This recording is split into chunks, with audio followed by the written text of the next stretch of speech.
Good evening use, welcome to closing report. ఈ రోజు market విశేషాలు అందించేందుకు మనతో పాటు అనలిస్ట్ సుందర్ రాజా గారు ఉన్నారు. గుడ్ ఈవినింగ్ సుందర్ రాజా గారు. ఇక ఈ రోజు మార్కెట్స్ విషయానికి వస్తే ఈ రోజు మార్కెట్స్ స్వల్ప లాభాల్లో ముగిసినట్టు మనం చూడొచ్చు. దేశీయ బెంచ్ మార్క్ సూచీలు అయినటువంటి నిఫ్టీ అలాగే సెన్సెక్స్ రెండు కూడా ఈరోజు పాజిటివ్గానే ముగిశాయి. నిఫ్టీ వచ్చేసి ఈరోజు దాదాపు 20 పాయింట్స్ వరకు లాభపడి దాదాపు 10,908 పాయింట్స్ వద్ద ఒక పాజిటివ్ క్లోజింగ్ అనేది మనం చూడొచ్చు. అలాగే సెన్సెక్స్ చూసుకుంటే సెన్సెక్స్ కూడా దాదాపు 77 పాయింట్స్ వరకు లాభపడి 36,347 పాయింట్స్ వద్ద ఒక పాజిటివ్ క్లోజింగ్ అనేది మనం చూస్తున్నాం. ముఖ్యంగా చూసుకున్నట్టయితే ఈరోజు డే మొత్తంగా మనం చూసుకున్నట్టయితే మార్కెట్స్ చివరి గంటలో రికవరీ బాట పట్టినట్టు చూసాం. నష్టాల నుంచి కూడా కొద్దిగా రికవరీ అయ్యి పాజిటివ్ బాటలో పట్టి పాజిటివ్గా క్లోజ్ అయినట్టు మనం చూస్తున్నాం. ముఖ్యంగా చూసుకున్నట్టయితే సెక్టార్స్ పరంగా చూసుకున్నట్టయితే బ్యాంక్ నిఫ్టీ కూడా నెగిటివ్ నుంచి కూడా ఒక రికవరీ బాట పట్టినట్టు మనం చూడొచ్చు. బ్యాంక్ నిఫ్టీ మార్కెట్ ముగిసే సమయానికి దాదాపు 0.59% వరకు ఈరోజు లాభపడ్డట్టు మనం చూడొచ్చు. అలాగే సెక్టార్స్ పరంగా చూసుకున్నట్టయితే ఐటీ స్టాక్స్ మాత్రం ఈరోజు విపరీతమైన సెల్లింగ్ ప్రెషర్కి గురైనట్టు మనం చూస్తున్నాం. నిఫ్టీ ఐటీ ఇండెక్స్ వచ్చేసి దాదాపు 1% వరకు ఈరోజు నష్టపోయినట్టు మనం చూడొచ్చు. అలాగే ఎఫ్ఎంసీజీ స్టాక్స్ కూడా కొద్దిగా ఈరోజు సెల్లింగ్ ప్రెషర్కి గురైనట్టు మనం చూస్తున్నాము. అలాగే మీడియా స్టాక్స్లో మాత్రం ఒక హెవీ సెల్లింగ్, ముఖ్యంగా జీ ఎంటర్టైన్మెంట్ ఈరోజు ఇంట్రాడేలో దాదాపు 9% వరకు ఈరోజు నష్టపోయినట్టు మనం చూస్తున్నాము. ఇక అలాగే సెక్టర్స్ పరంగా చూసుకున్నట్టయితే ఫార్మాలో మాత్రం కొద్దిగా ఈరోజు బయింగ్ సపోర్ట్ అనేది మనం చూస్తున్నాం. ముఖ్యంగా చూసుకున్నట్టయితే నిఫ్టీ ఫార్మా ఇండెక్స్ వచ్చేసి ఈరోజు దాదాపు 1% వరకు ఈరోజు లాభపడ్డట్టు మనం చూస్తున్నాము. ప్రధానంగా చూసుకున్నట్టయితే సన్ఫార్మా ఈరోజు టాప్ గెయినర్గా నిలిచింది. సన్ఫార్మా వచ్చేసి ఈరోజు దాదాపు 3% వరకు ఈరోజు లాభపడ్డట్టు మనం చూస్తున్నాము. అలాగే మరిన్ని స్టాక్స్ చూసుకుంటే డాక్టర్ రెడ్డిస్ ల్యాబ్స్ కూడా దాదాపు 1% వరకు ఈరోజు లాభపడ్డట్టు మనం చూడొచ్చు. ముఖ్యంగా ఇక సెక్టర్స్ పరంగా మరిన్ని సెక్టర్స్ చూసుకున్నట్టయితే నిఫ్టీ ఎనర్జీ ఇండెక్స్ వచ్చేసి దాదాపు 0.72% వరకు ఈరోజు లాభపడ్డట్టు మనం చూస్తున్నాము. అటు మెటల్స్లో కూడా కొద్ది మేరకు ఈరోజు ఒక బయింగ్ సపోర్ట్ అనేది మనం చూస్తున్నాము. ఇక ఈరోజు మార్కెట్స్ని చాలా వరకు డ్రాక్ చేసినటువంటి ప్రధానమైన స్టాక్స్ చూసుకున్నట్టయితే జీ ఎంటర్టైన్మెంట్ దాదాపు 7.8% వరకు ఈరోజు నష్టపోయినట్టు మనం చూడొచ్చు. అలాగే యూపీఎల్ 3.18%, ఇన్ఫోసిస్ 2.56%, టెక్ మహీంద్రా 1.49%, విప్రో 1.34% వరకు ఈరోజు నష్టపోయినట్టు మనం చూస్తున్నాం. ప్రధానంగా చూసుకున్నట్టయితే టాప్ లూజర్స్లో మనం చూసుకున్నట్టయితే టాప్ త్రీ స్టాక్స్ కూడా ఈరోజు ఐటీ స్టాక్స్కి సంబంధించినవి మనం చూస్తున్నాము. ఇక అలాగే గెయినర్స్ చూసుకున్నట్టయితే ఈరోజు సన్ఫార్మా ఈరోజు కంప్లీట్గా అవుట్ పర్ఫామ్ చేసింది. దాదాపు 3% వరకు ఈరోజు లాభపడి టాప్ గెయినర్గా నిలిచినట్టు మనం చూడొచ్చు. అలాగే బజాజ్ ఫైనాన్స్ కూడా దాదాపు 2.34% వరకు ఈరోజు లాభపడింది. Power grid corporation 1.97%, M&M 1.93%, JSW steel 1.87% వరకు ఈరోజు లాభపడి టాప్ గెయినర్స్గా నిలిచినట్టు మనం చూడొచ్చు. ఇక మార్కెట్కి సంబంధించిన మరిన్ని విశేషాలు అందించేందుకు మనతో పాటు సుందరరాజు గారు మనతో పాటు ఉన్నారు. సుందరరాజు గారు చెప్పండి, ఈరోజు మార్కెట్ క్లోజింగ్ని మీరు ఎలా విశ్లేషిస్తారు? ఈ రోజు మార్కెట్ చూస్తే కనుక బాగా పాజిటివ్గా క్లోజ్ అయింది అనుకోవచ్చు. ఓపెనింగ్లో చూస్తే కనుక మన మార్కెట్లో ఒక రియాక్షన్ వచ్చింది, కానీ 10,800 స్థాయి దగ్గర రికవర్ అయ్యి ఆ తర్వాత ఫస్ట్ హాఫ్లో కూడా మొత్తం మార్కెట్ బాగా కన్సాలిడేషన్ ట్రెండ్ చూసాము. ఆ తర్వాత మళ్ళీ మార్కెట్ స్థిరమైన అప్ ట్రెండ్ తోటి ఇంచుమించు డే హై దగ్గర సెకండ్ హాఫ్లో ఒక అనూహ్యమైన రికవరీ అనేది వచ్చింది. అలాగే బ్యాంక్ నిఫ్టీ కూడా చూస్తే కనుక బాగా కన్సాలిడేషన్ అయింది. ఈ 3 రోజులుగా చూస్తే కనుక 27,000 దగ్గర ఒక స్వల్ప రెసిస్టెన్స్ వచ్చినప్పటికీ ఇవాళ ఆ లెవెల్ పైన అధిగమించి క్లోజ్ అయింది బ్యాంక్ నిఫ్టీ కూడా. సో ఓవరాల్గా చూస్తే కనుక మీరు చెప్పినట్టు 1 or 2 sectors, for example media కానీ లేదంటే కనుక ఐటీలో కానీ ఒక చిన్న కరెక్షన్ రావడం చూసాము. అలాగే ఎఫ్ఎంసీజీలో కూడా చూస్తే కనుక కొంచెం ఈ మధ్య పెరిగింది కాబట్టి ఈ అన్సర్టన్ మార్కెట్లో కొంచెం ర్యాలీ వచ్చింది కాబట్టి కొంచెం ప్రాఫిట్ బుకింగ్ తోటి కొంచెం ఈ సెగ్మెంట్లో స్టాక్స్ అనేది రావడం అనేది చూసాం. ఓవరాల్గా చూస్తే కనుక మార్కెట్ బాగా పాజిటివ్గానే క్లోజ్ అయింది. కాకపోతే మనకి ఇంచుమించు 11,000 స్థాయి దగ్గర పెట్టి రెసిస్టెన్స్ ఉంది. మనకి మన December 1st, 2nd చూస్తే కనుక ఈ లెవెల్లో ఒక టాప్ ఏర్పడింది. సో 11,000 అనేది ఇప్పుడు ఒక కీలకమైన లెవెల్గా మారబోతోంది. సో 11,000 దగ్గర మార్కెట్ కొంచెం రెసిస్టెన్స్ తీసుకొని కొంచెం కన్సాలిడేషన్ ట్రెండ్లోకి వెళ్ళే అవకాశాలు కనిపిస్తాయి. అందువల్ల చెప్పాలంటే కనుక మార్కెట్ ఇవాళ స్థిరంగానే క్లోజ్ అయింది. నెక్స్ట్ రెసిస్టెన్స్ రేపు 10,940 దగ్గర కనిపిస్తుంది ఇంట్రాడేలో. ఆ తర్వాత నెక్స్ట్ రెసిస్టెన్స్ 11,000 వరకు వెళ్ళే అవకాశాలు కనిపిస్తుంది.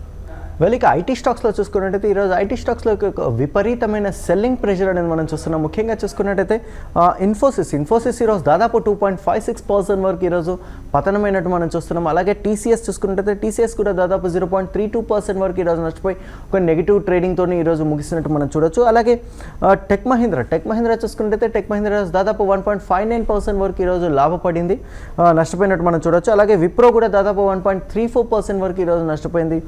మరిన్ని మరిన్ని స్టాక్స్ చూసుకున్నట్టయితే మైంట్రీ 2.70%, ఎన్ఐటి టెక్నాలజీస్ 2.66%, అలాగే టాటా ఎల్ఎక్సీ కూడా దాదాపు 0.56% వరకు ఈరోజు నష్టపోయినట్టు మనం చూస్తున్నాము. ఇంకా ఈరోజు హెచ్సిఎల్ టెక్నాలజీస్ ఒకటే ఈరోజు దాదాపు 1% వరకు ఈరోజు లాభపడ్డట్టు మనం చూస్తున్నాము. సుందర్ గారు చెప్పండి, ఐటీ స్టాక్స్ మీరు ఎలాంటి వ్యూ కలిగి ఉన్నారు? అలాగే ఇన్ఫోసిస్ చూసుకున్నట్టయితే ఇన్ఫోసిస్ ఈ పతనం ఎంతవరకు కొనసాగే అవకాశం ఉందంటారు? అలాగే బై అండ్ డిప్స్ ప్రాతిపదికన ఇన్ఫోసిస్ని ఏమైనా ఎంపిక చేసుకునే అవకాశం ఉందంటారా? ఇవాళ ఐటీ స్టాక్స్కి పడకపోవడానికి ప్రధానమైన కారణం చూస్తే కనుక డాలర్ బాగా క్షీణించడంతో ఇవాళ ఇంచుమించు ₹1 వరకు పడిపోయింది. సో ఇవాళ ఒక రికార్డ్ స్థాయిలో డాలర్ పడిపోవడంతో రూపాయి అప్రిసియేషన్ అవ్వడంతో మనకి ఐటీ స్టాక్స్లో కరెక్షన్ వచ్చింది. అలాగే ఈ 2 రోజులుగా చూస్తే కనుక నిన్న ఆల్మోస్ట్ హై ₹72 దగ్గర డాలర్ ఏర్పడింది. ఇవాళ చూస్తే కనుక ₹70.50 దగ్గర డాలర్ క్లోజ్ అయింది. అంటే ₹1.5 అనేది ఒక రికార్డ్ ఫాల్ అనుకోవచ్చు ఒక 2 రోజుల్లో. కాబట్టి ఈ ప్రభావం అనేది ఐటీ స్టాక్స్లో బాగా కనిపించింది. సో టెక్నికల్గా చూస్తే కనుక డాలర్ మరింత కొంచెం డిప్రిసియేషన్ అయ్యే అవకాశాలు కనిపిస్తుంది. ఎందుకంటే ఈ 2 రోజుల్లో చూస్తే కనుక ఒక స్ట్రాంగ్ డౌన్వర్డ్ రివర్సల్ అనేది ఏర్పడింది. కాబట్టి కొంచెం ఈ ప్రభావం అనేది ఈ రెస్ట్ ఆఫ్ ది వీక్ మీద కూడా ప్రభావం పడే అవకాశాలు కనిపిస్తుంది. కాబట్టి కొంచెం డాలర్ కరెక్షన్ ట్రెండ్కి అవకాశం ఉంది. కాబట్టి ఈ ఐటీ స్టాక్స్లో కూడా కొంచెం కాలం సెల్లింగ్ ప్రెషర్ వచ్చే అవకాశాలు కనిపిస్తుంది. ఈ మధ్య చూస్తే కనుక ఐటీ స్టాక్స్ కొంచెం లోయర్ రేట్ నుంచి రికవర్ అయింది. ఫర్ ఎగ్జాంపుల్ మనకి ఇన్ఫోసిస్ చూస్తే కనుక ₹600 దగ్గర నుంచి ఆల్మోస్ట్ ₹700 దాటి ఒక 10-15% వరకు షార్ట్ టర్మ్లో ఒక 3 వారాల్లో రిటర్న్ వచ్చిన తర్వాత మళ్ళీ మనకి వాళ్ళ ఈ 2 రోజుల్లో బాగా స్ట్రాంగ్ రియాక్షన్ అనేది రావడం వల్ల. బట్ ఓవరాల్గా చూస్తే కనుక ఇన్ఫోసిస్ లోయర్ రేట్లో 620, 630 దగ్గర గత ఈ 2-3 నెలలుగా ఒక 2-3 మేజర్ బాటమ్స్ ఏర్పడింది వీక్లీ చార్ట్లో. కాబట్టి అక్కడ కొంచెం రికవరీ వచ్చే అవకాశం కనిపిస్తుంది. ఒక 10% డిప్ వస్తే కనుక ఇన్ఫోసిస్లో కూడా మంచి లెవెల్కి వచ్చినట్టు ఆ చిన్న కరెక్షన్లో ఇన్ఫోసిస్ని బై చేయొచ్చు. మళ్ళీ ఇక బ్యాంకింగ్ స్టాక్స్ చూసుకున్నట్టయితే బ్యాంకింగ్ స్టాక్స్లో కూడా ఈరోజు కొద్దిమేర చూసుకున్నట్టయితే స్పెసిఫిక్ స్టాక్స్లో ఒక ర్యాలీ కారణంగా బ్యాంక్ నిఫ్టీ నష్టాల నుంచి కోలుకొని మార్కెట్ ముగిసే సమయానికి పాజిటివ్గా క్లోజ్ అయినట్టు మనం చూస్తున్నాం. ముఖ్యంగా చూసుకున్నట్టయితే ఐసిఐసిఐ బ్యాంక్ ఈరోజు దాదాపు 1.06% వరకు ఈరోజు లాభపడ్డట్టు మనం చూడొచ్చు.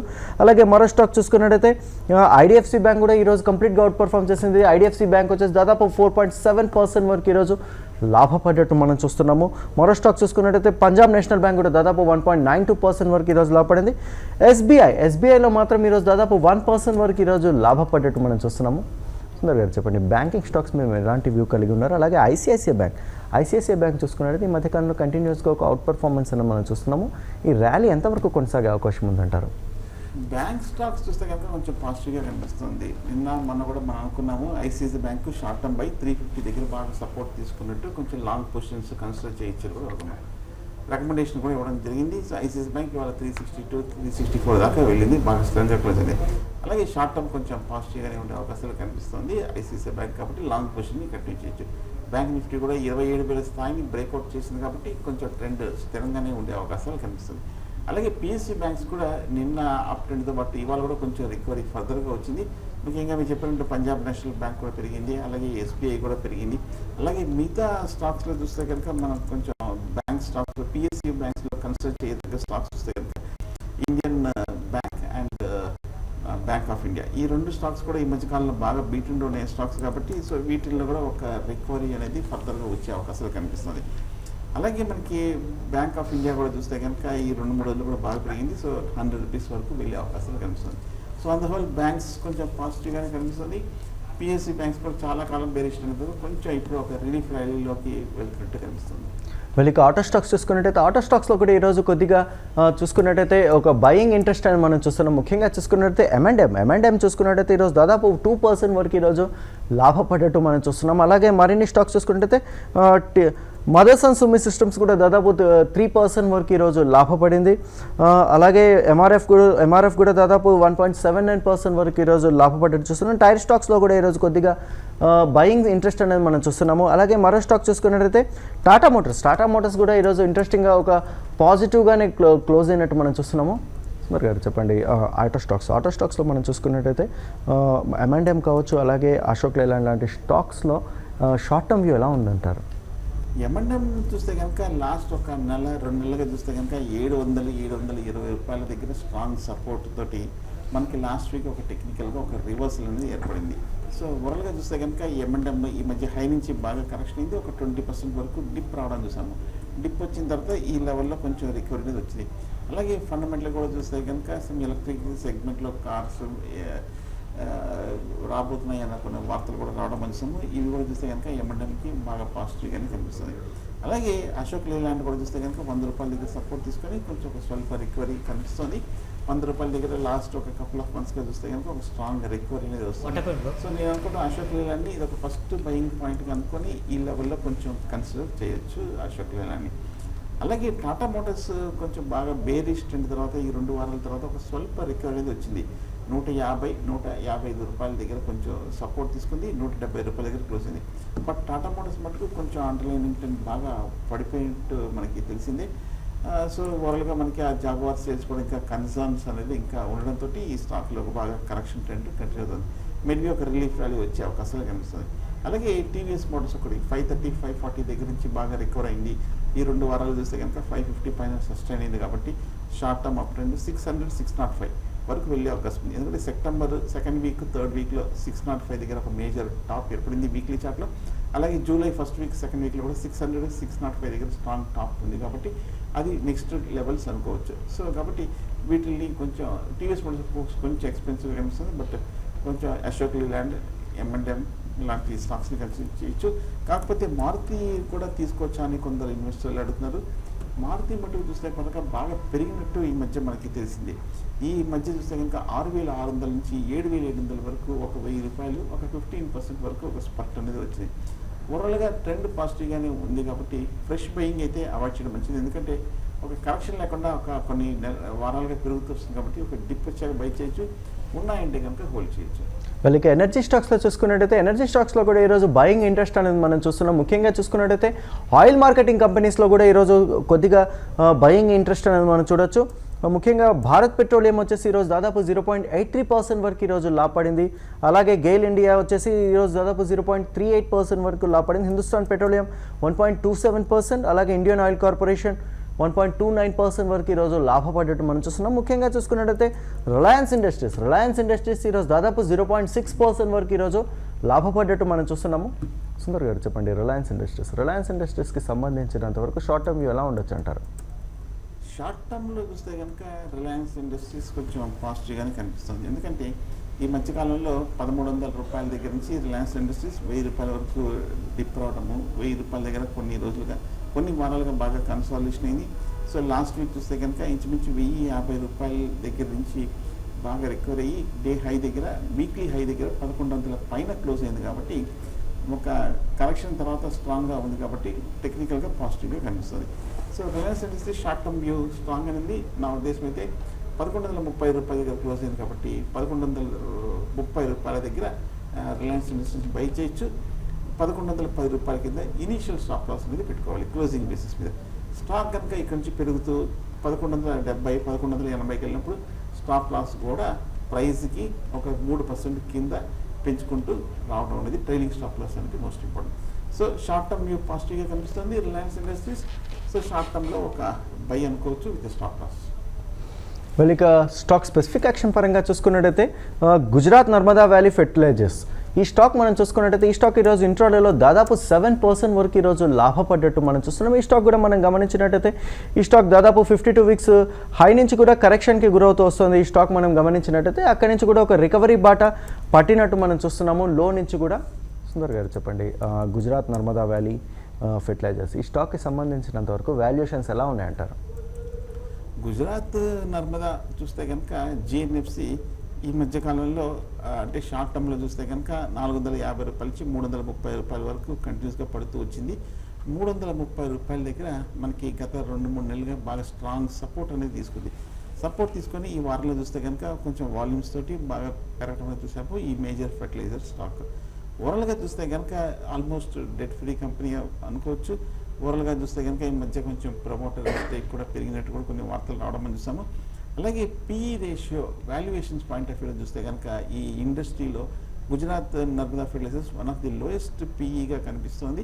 సో బాగా అట్రాక్టివ్గా కూడా కనిపిస్తుంది. సో కాబట్టి GNFCని ఈ లెవెల్లో కన్సిడర్ చేయొచ్చు. షార్ట్ టర్మ్ అంటే నెక్స్ట్ 4-5 months పాయింట్ ఆఫ్ వ్యూలో తీసుకుంటే కనుక మంచి రిటర్న్ ఇచ్చే అవకాశం కనిపిస్తుంది. నేను అనుకోవటం 400-420 లెవెల్స్ వరకు వెళ్ళే అవకాశం ఉంది. ఎందుకంటే మొన్న ఆగస్టు టు సెప్టెంబర్లో చూస్తే కనుక 4-5 వారాలు 420-430 దగ్గర ఒక మేజర్ టాప్ ఏర్పడింది. కాబట్టి నెక్స్ట్ రెసిస్టెన్స్ అనేది నెక్స్ట్ టార్గెట్ అనేది ఇంతకన్నా టెక్నికల్గా ప్రీవియస్ ఏర్పడిన గరిష్ట స్థాయి నెక్స్ట్ లెవెల్ కాబట్టి అక్కడ వరకు వెళ్ళే అవకాశం కనిపిస్తుంది. ఇక స్టాక్ స్పెసిఫిక్ యాక్షన్ పరంగా చూసుకున్నట్టయితే డెల్టా కార్పొరేషన్ వచ్చేసి ఈరోజు ఇంట్రాడేలో దాదాపు 5% వరకు ఈరోజు లాభపడ్డట్టు మనం చూస్తున్నాము. ఈ స్టాక్ కూడా మనం గమనించినట్టు చూసినట్టయితే దాదాపు 52 వీక్స్ లో నుంచి కూడా ఒక రికవరీ బాట పట్టినట్టు మనం చూస్తున్నాము. ఈ స్టాక్ మంత్లీ చార్ట్స్ పరంగా చూసుకున్నట్టయితే ఈ స్టాక్ రికవరీ బాటలు మనం పడుతున్నట్టు కంటిన్యూస్గా ఒక రికవరీ స్టేజ్లో ఉన్నట్టు మనం చూడొచ్చు. ఈ స్టాక్ని మనము సుందర్ గారు చెప్పండి, డెల్టా కార్ప్కి సంబంధించినంతవరకు వాల్యుయేషన్స్ ఎలా ఉన్నాయంటారు? ఓవరాల్గా డెల్టా కార్ప్ చూస్తే కనుక ఈ మధ్య కాలంలో బాగా కొంచెం కరెక్షన్ ట్రెండ్కి గురైంది. అంటే కొంచెం ఇంచుమించు 280 రూపాయల నుంచి 200 రూపాయల వరకు 30-40% వరకు 20-30% వరకు కరెక్షన్ ట్రెండ్కి గురయ్యి కొంచెం ఈ మధ్య లాస్ట్ 1 or 2 వీక్స్గా కొంచెం పాజిటివ్గా రికవర్ అయితే రావడం చూసాం. వాల్యుయేషన్ పాయింట్ ఆఫ్ వ్యూలో చూస్తే కనుక అంత పాజిటివ్గా కనిపించట్లేదు, అంటే అంత చీప్గా కనిపించట్లేదు, కొంచెం ఎక్స్పెన్సివ్గానే కనిపిస్తుంది. ఈ 2 వారాలుగా చూస్తే కనుక 230 రూపాయల నుంచి 260 రూపాయల వరకు పెరిగింది. కానీ నియరెస్ట్ రెసిస్టెన్స్ నియరెస్ట్ టార్గెట్స్ 280, అంటే చాలా దగ్గరలోనే ఉంది. ఎందుకంటే మొన్న 2 నెలల క్రితం ఏర్పడిన టాప్ కాబట్టి సో డెల్టా కార్ప్ అక్కడి వరకు వెళ్ళే అవకాశాలు కనిపిస్తుంది. ఓవరాల్గా చూస్తే కనుక delta Corp return on equity చూస్తే కనుక లాస్ట్ కపుల్ ఆఫ్ ఇయర్స్ అంత పాజిటివ్గా కనిపించలేదు. సో అలాగే వాల్యుయేషన్స్ పాయింట్ ఆఫ్ వ్యూలో కూడా చూస్తే కనుక అంత అట్రాక్టివ్గా కనిపించట్లేదు. ఓవరాల్గా ఈ స్టాక్లో కూడా చూస్తే కనుక కొంచెం సైడ్ వేస్ ట్రెండ్లో ఉన్నట్టుగా కనిపిస్తుంది. సో ఫ్రెష్ బయింగ్ అయితే వద్దనిపిస్తుంది, కొంచెం ఉన్నవైతే హోల్డ్ చేసి 280-290 లెవెల్స్కి వస్తే ఎగ్జిట్ అవ్వచ్చు. ఇక స్టాక్ స్పెసిఫిక్ యాక్షన్ పరంగా చూసుకున్నట్టయితే అవెన్యూ సూపర్ మార్కెట్స్ చూసుకున్నట్టయితే ఈరోజు ఇంట్రోడేలో దాదాపు 3% వరకు ఈరోజు లాభపడ్డట్టు మనం చూస్తున్నాం. ఈ స్టాక్ కూడా మనం గమనించినట్టయితే ఈ స్టాక్ కూడా 52 వీక్స్ లో నుంచి కూడా ఒక రికవరీ బాట పట్టినట్టు మనం చూస్తున్నాం. ఈ స్టాక్ మంత్లీ చార్ట్స్ పరంగా మనం గమనించినట్టయితే ఈ స్టాక్లో కంటిన్యూస్గా ఒక అప్ ట్రెండ్ అనేది మనం చూస్తున్నాం. ఈ స్టాక్లో సుందర్ గారు చెప్పండి, అవెన్యూ సూపర్ మార్కెట్స్కి సంబంధించినంత వరకు వాల్యుయేషన్స్ ఎలా ఉన్నాయంటారు? అవెన్యూ సూపర్ మార్కెట్స్ చూస్తే కనుక అంత క్రితం బాగా బుల్లిష్ ట్రెండ్లో బాగా స్ట్రాంగ్ రిటర్న్ అనేది ఇచ్చినట్టు మనకి తెలిసింది. డెట్ ఫ్రీ కంపెనీ, అలాగే లాస్ట్ కపుల్ ఆఫ్ ఇయర్స్గా చూస్తే కనుక మంచి కన్సిస్టెంట్ గ్రోత్ కూడా ఇచ్చిన company. Valuation point of view చూస్తే కనుక అంత పాజిటివ్గా అట్రాక్టివ్గా కనిపించట్లేదు, కొంచెం ఎక్స్పెన్సివ్గా ఉన్నట్టుగా కనిపిస్తుంది. సో కాబట్టి ఫండమెంటల్గా చూస్తే కనుక కొంచెం అంత చీప్గా కూడా కనిపించట్లేదు అవెన్యూ సూపర్ మార్కెట్స్. టెక్నికల్గా చూస్తే కనుక ఈ మధ్యకాలంలో 1200 రూపాయల నుంచి 1600 రూపాయల వరకు బాగా బౌన్స్ బ్యాక్ అయింది. 1600-1700 దగ్గర స్ట్రాంగ్ రెసిస్టెన్స్ ఉంది. ఎందుకంటే ఈ 6 నెలల్లో చూస్తే కనుక మొన్న ఆగస్టు 1-2 వీక్లో మనకి 1700 దగ్గర ఆల్మోస్ట్ ఒక మేజర్ టాప్ ఏర్పడింది. సో కాబట్టి అది మనకి నెక్స్ట్ రెసిస్టెన్స్గా ఏర్పడే అవకాశాలు కనిపిస్తుంది. సో ఆ రెసిస్టెన్స్ పాయింట్స్ దగ్గరలో ఉంది ఆల్మోస్ట్. సో ప్రస్తుతానికి 1700 దగ్గర స్ట్రాంగ్ రెసిస్టెన్స్ ఉంది. ఈ గత 4-5 వారాలుగా చూస్తే కనుక కన్సిస్టెంట్గా పెరుగుతూ వచ్చింది. ఒక టెక్నికల్ కరెక్షన్ కానీ కన్సాలిడేషన్ లేకుండా పెరిగింది. ఓవర్ బాట్ పొజిషన్లో ఉంది, రెసిస్టెన్స్ దగ్గర ఉంది, ఎక్స్పెన్సివ్గానే ఉంది. సో కాబట్టి ఉన్నాయంటే హోల్డ్ చేసి కానీ ఫ్రెష్ బయింగ్ అయితే అవాయిడ్ చేయడం మంచిది. రేపటి మార్కెట్కి సంబంధించినంత వరకు ట్రేడర్స్కి మీరు ఇచ్చే సలహా ఏంటి? ఓవరాల్గా రేపు కూడా మార్కెట్ కొంచెం పాజిటివ్గానే ఉండే అవకాశాలు కనిపిస్తుంది. ఎందుకంటే ఈ 2 రోజుల్లో కొంచెం మార్కెట్ కొద్దిపాటు కరెక్షన్, ఇవాళ ముఖ్యంగా కొంచెం కొద్దిపాటు కరెక్షన్ అనేది రావడం అనేది చూసాము.